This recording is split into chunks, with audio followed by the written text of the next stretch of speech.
Brand new polls out this morning are painting a new picture of two battleground states that could be crucial in 2020. The polling from Mason-Dixon shows Joe Biden with a 2-point lead over President Trump in Florida and a 4-point lead in Virginia. Both are within the margin of error. President Trump leads all the other top Democratic contenders in those states. All right, I want to bring in now Atima Omara, Democratic strategist and president of Omara Strategy Group, and also Michael Singleton. He has worked on the multiple presidential campaigns, including Newt Gingrich, Mitt Romney, and also Ben Carson. As we get started with you, Michael, and delve in those numbers again, those battleground polls, how do you read those numbers, especially here? We're talking about the 2-point lead over President Trump in Florida when it comes to Biden and that 4-point lead in Virginia. Well, Virginia, I'll start with Virginia first, Francis. I'm not surprised. Hillary Clinton did squeak out a victory over President Trump in Virginia. If you look at the most recent elections in Virginia, it's very clear that the state is certainly a purple state. Democrats obviously have a clear advantage. I believe that advantage will maintain if Joe Biden becomes a Democratic nominee. Florida, however, is very, very different, Francis. The last Republican to win the presidency without winning the state of Florida was Calvin Coolidge in 1924. And so that makes it clear that Donald Trump has to win Florida in order to win the presidency. It's the third most populous state, and it's arguably the most critical of the battleground states. And so if I was the Trump campaign, I would be extremely worried and concerned because he only won Florida by a very, very slim margin. And I think some of the issues that plagued the Clinton campaign, I think Joe Biden does not have. And so I think he arguably at this point has a clear but slight advantage over the president. Well, we got to factor in also the news he was making at that, when he was campaigning in New Hampshire yesterday. He said, this is the headline, he'd be open to a Republican running mate. I want your take on that, because is that something that's a good idea as far as bridging the divide here, reaching out to maybe those who are kind of pushing Trump away for 2020? Or is that underscoring Elizabeth Warren's argument that he's naive?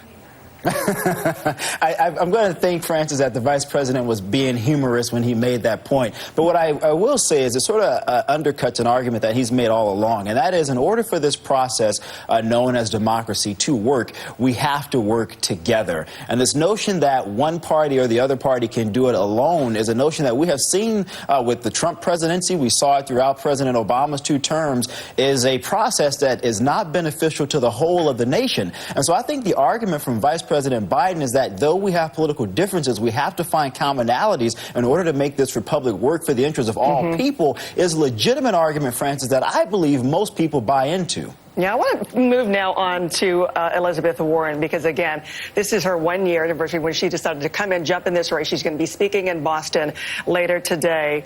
So talk about this, Atima. She says this when it comes to the excerpts of what she's going to say today in Massachusetts. She says that we are tall and short. We have different accents, different needs, different talents, different problems, and different dreams. But for all of our differences, we are ready to fight side by side for our common aspirations. So is she somebody who can build this coalition beyond the progressive base? And does a Democratic candidate need to win that nomination? Yeah, absolutely. I think I'll go back to sort of the discussion we had earlier on the polls in Florida and Virginia. Biden certainly is ahead when you look at it compared to Trump. But the way that Warren is looking specifically in Virginia, and I'll speak to that because I've actually done Virginia politics and that's where I've done most of my work, is that she is only getting beaten by Trump by sort of 5 points, and both polls are by the margin of error of like 4 points, and it's the same for Bernie in Florida, where he's only getting beaten by Trump by 5 points.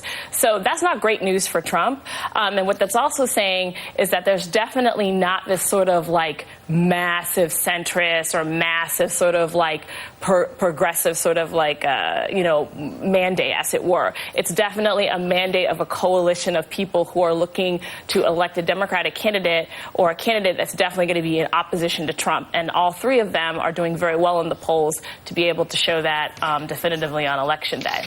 Yeah, speaking to that, while I have you, we got to talk about Bernie Sanders also.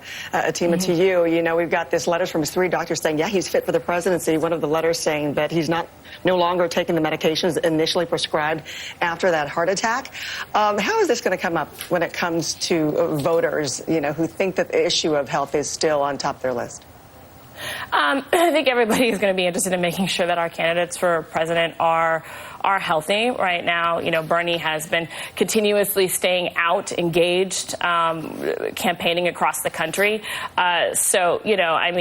I think there's a lot of feelings about the fact that Trump has never been very honest about his own medical history, and that's what's playing into these questions. But certainly Bernie, Senator Sanders, in his regard, has been actually a lot more honest and forthcoming than even the current president as it stands. All right, to both of you. Tima Amaro, Michael Singleton, we thank you both for your time. Happy New Year to both of you. Thanks, Francis. Happy New Year.